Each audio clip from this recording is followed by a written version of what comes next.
Let's answer your questions about today's hearing with NBC News national security analyst Frank Figliuzzi, Elizabeth Wydra, president of the Constitutional Accountability Center, a progressive legal think tank, and Philip Bump, a national correspondent for The Washington Post. Welcome, everybody. Good to have you all with us. And Philip, let me start with you. I wonder what the reaction was like today to what we heard. Granted, we knew that Mike Pence's life had been in danger. We heard the crowds chanting, "Hang Mike Pence." But in terms of having this goofy series of legal theories laid out in such detail, what have some of the early reactions been like in Washington?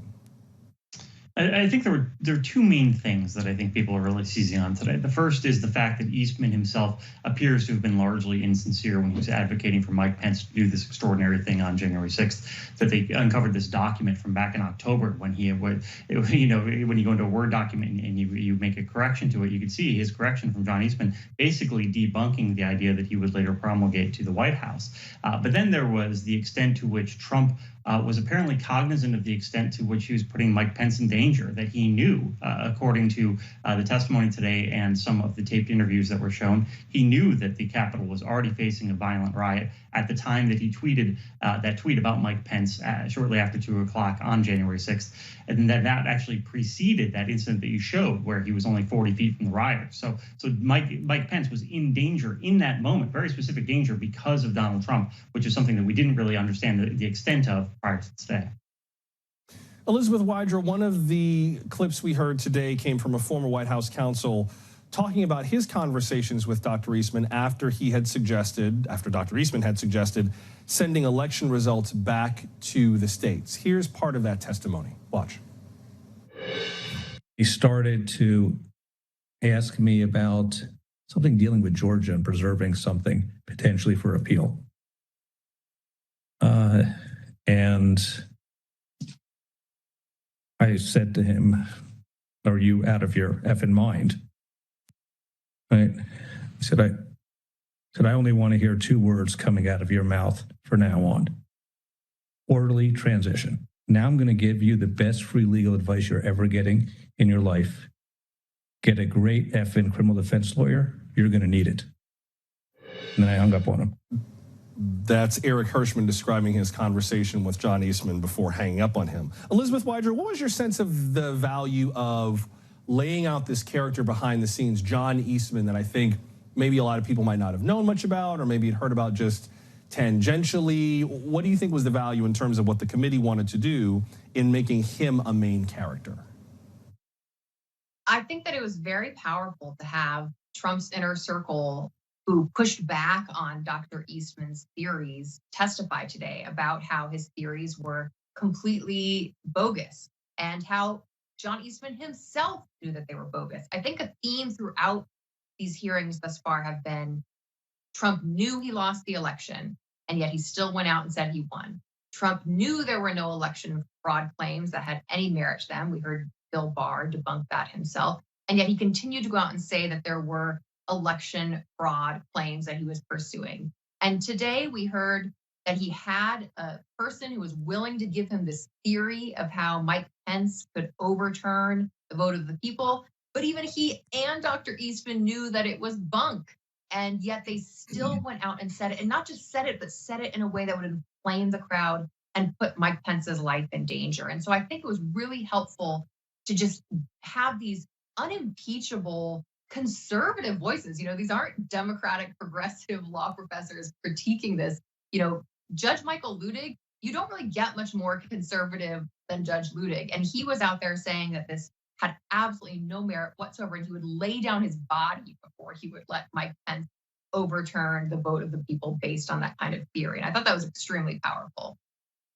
Frank Figliuzzi, we learned from the Justice Department, Merrick Garland, the Attorney General, was asked about it, and he said the prosecutors are listening, and they have asked the committee to send them basically all their deposition documents right away. Clearly, they're paying attention to all of this. Give me your sense of how all of this plays into the Department of Justice's activities, especially since there are already a lot of prosecutions that are moving.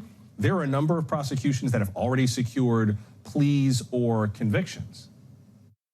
Yeah, even today, we learned that the Department of Justice has once again, in writing, asked the committee for all of its transcripts And this is tied to a Proud Boys, in part to a Proud Boys prosecution going on in the district right now. So look, the hearings so far have been quite adept at depriving Trump and those around him of any semblance of a defense against potential criminal charges, that they were relying on legitimate legal possibilities, theories. They've been debunked, particularly today. So I think DOJ has the groundwork here. The foundation has been laid. I'm not saying that they get this all from the committee. I think they've been working diligently themselves. We know there are multiple grand juries sitting on these matters right now, but the framework for a prosecution is there. And what I've been saying is, look, if this happened at any town in America, say a city manager was being pressured to make a decision, an official act, being told, under pain of death, to you, your family, we're going to destroy your reputation publicly. Your career is over. As really President Trump was doing to his own vice president, the FBI would open that case. The U.S. attorney would prosecute as corruption, coercion, extortion. Yet we seem to be wringing our hands when we see the evidence that it's happening at the highest level in our nation.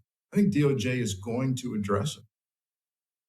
Frank, let me stick with you for 1 second. People from around the world watch what happened on that day. And for people who are watching these proceedings now in other parts of the world who may not fully understand the nuances of U.S. law, I think it's a fair question to ask where the line is, right?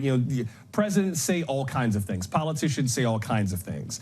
Talk about what the bar is like in terms of John Eastman, former President Trump, and at what point it goes from being just bogus, from being problematic, to being legally actionable. Where is that line? Do we even know? Yeah, well, it has to do with intent. It has to do with the mindset. And so you start, all cases really, unless you have videotape or audio tape of someone saying, I'm about to do something criminal. And by the way, we're pretty darn close to that here. We may get there before the hearings are over, but you prove intent by circumstances. And you demonstrate that someone was told repeatedly by the subject matter experts, by the way, including the Attorney General of the United States, Bill Barr, back then, that there isn't any fraud, right? And now we heard today that there's really no basis for any legal method of not certifying the Electoral College results. When you do that, witness after witness after witness, and a jury sits and listens to that, there is really no other conclusion that the defendants intended to do something illegal. We have Eastman even, we learned today, requesting to be put on a pardon list. You don't request to be put on a pardon list unless you think you've done something illegal. Philip Bump, we know that there was one hearing postponed this week that we thought was going to focus on President Trump's pressure campaign regarding the Attorney General to replace the Attorney General. Talk about how this hearing that we had today fits into the rest of what we're expecting to hear from the committee. They have said from the beginning that what we're going to hear in this series of hearings is not every little thing that they have, and that they're still doing more investigating. But how does this lock together with everything else we're expecting? Well, I think the important thing to remember is that the mandate of the committee is not simply to investigate what happened at the Capitol on January 6th, but more broadly, what happened at the Capitol, plus all of the things that led up to it. And I think one of the things the committee is doing, sort of quietly, although they're overt about it at points, is that they're describing the multiple paths that Donald Trump was trying to take towards securing a second term in office despite his loss. The Capitol riot being just one of the truncating points of one of those paths. There are a lot of other paths, and so the hearing earlier this week was supposed to deal with the fact that he briefly considered replacing the Attorney General, the acting Attorney General at the time, in order to put more pressure on Georgia to send an alternate slate of electors. So that's an example of a different path that they're articulating. So that's how this all fits together. What they're trying to do is they are trying to say, here is how Donald Trump tried to steal democracy. Here's how he tried to steal a second term in office, with the intent of both, A, having Americans who don't accept that thesis actually accept it based on the evidence, but secondarily to be able to provide to Congress and to law enforcement a playbook to say, hey, look, here's how we keep this from happening again. You heard Judge Ludwig say that today, that there still exists this clear and present threat. If that threat exists, one must need to try and address that threat. And part of what the committee is trying to do is show how that threat can be addressed. We're speaking to Philip Bump, Elizabeth Wydra, and Frank Figluzzi about today's hearing and a series of hearings from the January 6th committee. Y'all sit tight. We're going to continue with our panel in just a moment. But first, You may or may not know this. Today marks 7 years since this happened. Ladies and gentlemen, I am officially running for President of the United States, and we are going to make our country great again. On this date in 2015, Donald Trump descended that now famous golden escalator at Trump Tower in New York to announce his run for president. And today, during the January 6th hearing, we are examining more of his final days in office. We would love to hear from you, more of your thoughts about the hearing or any of our stories tonight. You can email us now tonight at nbcnews.com. Be sure to tell us your name and where you live, or leave us a brief but brilliant voicemail, 888-575-2NBC. We would love to hear from you. Still to come, the January 6th committee could soon hear from a unique witness, the wife of Supreme Court Justice Clarence Thomas. We'll tell you why and get to your questions in just a minute. We're glad you're with us for Now Tonight from NBC News. We learned a lot today about former President Trump's attorney, John Eastman. He advised the president on keeping Congress from certifying the election.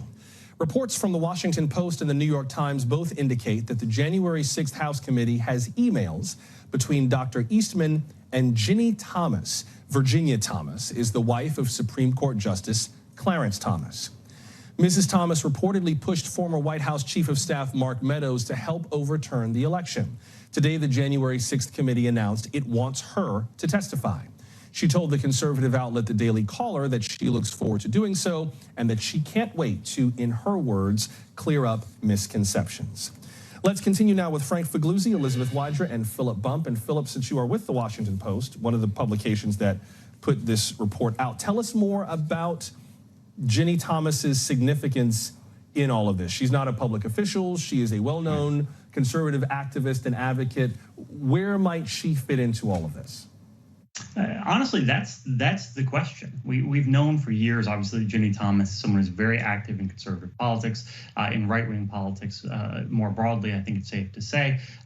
She and her husband, Clarence Thomas, have been pretty adamant that they try and keep a wall between what she does and what he does. But that has really started to erode, I think it's safe to say, when we consider what happened in the aftermath of the election. We know, for example, that she was sending text messages to Mark Meadows, Donald Trump's chief of staff, sort of urging him to keep up the fight, trying to get the sort of the inner scoop on things. She participated in this sort of bulk email, one of these activism campaigns where you send emails to legislators. She emailed a bunch of legislators in Arizona trying to advocate for them to help overturn the election. The Washington Post reported yesterday that she reached out also to John Eastman. We learned later this afternoon from Eastman himself that request appears to have been to appear for some sort of speaking function, according to Eastman. Obviously, there are materials that the committee has, which we don't necessarily know what they say yet, so that may not be the entire story. But you know, and she was at the rally at the Ellipse on January 6th. So Ginni Thomas has her fingers in a lot of different aspects of what the committee is looking at, and so it seems very natural they would want to seek more information from her. We've already seen some of the emails that Ginni Thomas sent to Mark Meadows. Here are a few of the ones that she sent soon after, like around the time of the election, well before January 6th. November 6, 2020, she texted, "Do not concede. It takes time for the army who is gathering for his back." November 10th, she texted, "The majority knows Biden and the left is attempting the greatest heist of our history." And also on November 10th, "Help this great president stand firm." She also referred to the greatest heist of our history. Elizabeth Wydra, how does this fit into what we've already seen from people who were, frankly, much closer inside the president's orbit and who presumably would have had even more impact than Ginni Thomas? I think obviously it's important because she is connected. She's married to a Supreme Court justice. And if, for example, John Eastman's theory of how Mike Pence could have subverted the will of the people and not certify the electoral votes, if that had gone to the Supreme Court, it would be extremely relevant that she had been trying to support this constitutional coup. But I think even if we don't add that aspect into it, what we see from Ginni Thomas's involvement is just how broadly and deeply this criminal conspiracy to overturn the election results in 2020 goes. this isn't just about the violence at the Capitol on January 6th, although that is, of course, an extremely powerful and important part of the story. And we heard today, these harrowing details about how Mike Pence was basically 40 feet away from a mob chanting about his murder. But there's also this broader conspiracy or push or whatever label you want to put on it to undermine the vote of the people, undermine the ability of the American people to choose their own leaders. And from the text that we've seen and the emails, it seems like a very prominent national figure like Ginni Thomas was all in on that effort. And that is important not just to the story of the 2020 election, but also the ongoing threat that was alluded to in Judge Ludig's closing remarks today in his testimony, that there is still a clear and present danger from Trump and his allies, like apparently Ginni Thomas, who are ready, willing, and unfortunately, especially after some of these recent primaries, potentially able to go even further in the 2024 election if there isn't accountability for what happened in 2020. And that's in many ways what these January 6th hearings are about. And then also structural changes made, both to the structure of how we oversee elections and also voting rights themselves. Let me get to a few viewer questions, because that issue of what happens now is very much at the heart of what a lot of people have been writing about, quite frankly, some of them rather pessimistically, in terms of what would happen from here. Sherry called in and left this in our inbox. Listen. Even before I listened to the hearings, I knew beyond a shadow of a doubt that Donald J. Trump is directly responsible for the insurrection that occurred in our nation's capital on January 6th. And I believe that the accountability should go to the highest possible level. Sherry, thank you very much for sharing your thoughts with us. With regard to accountability, Kay Sharpies tweeted, findings so far. Yeah, they were saying this back in 2021. What are you going to do about it? Questions. What are the consequences of attempting a coup? What are the odds those consequences are actually going to happen based on our current government? Frank Figluzzi, I think that's kind of the issue. Everybody that I've talked to about this has been like, yeah, I'm watching the hearings. Yeah, I know what's happening. Yes, they're very important, but so what? Like, we have no idea what it would look like to hold all the people responsible, truly accountable for this, so that it can't happen again. It is at best a series of constitutional questions, and at worst, kind of a political exercise that may or may not yield anything. So where do we go with accountability? I understand the frustration out there, and there are days when I'm as frustrated as some of your viewers are that write in. I think the first thing we have to understand is that, and I'm speaking from 25 years of investigative experience at the FBI, you don't build a case like this overnight. We now have well over 800 Americans who have been indicted for their role, their participation in the violent mob on January 6th at the Capitol. We now have charges, very serious charges, of seditious conspiracy against leadership of the Oath Keepers and the Proud Boys. We now know that there are grand juries sitting in the District of Columbia looking writ large at who planned and coordinated the violence that day, as well as investigations regarding attempts to overturn the election and alternate slates of electors. That's happening. It's going on. We know that. The big call that everybody's waiting for, will the highest level people end up indicted or charged in some way? This is going to be the toughest decision that Attorney General Merrick Garland ever has to make in his long, storied career.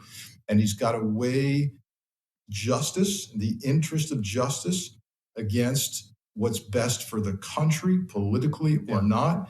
But look, what I keep telling people is the first name of Justice Department is justice, and justice merits charging people no matter who they are. Before we go, I just want to get to our one last comment from Virginia, who tweeted, why can't Mike Pence acknowledge that his actions on January 6th were honorable and probably saved our republic? Is it modesty or fear of the MAGA mob? I have never been a fan of VP Pence, but I am so thankful that on that awful day, he became a better man. NBC News national security analyst Frank Figluzzi, Elizabeth Wydra, president of the Constitutional Accountability Center, and Philip Bump of the Washington Post. Appreciate y'all making time for us tonight. Thank you very much.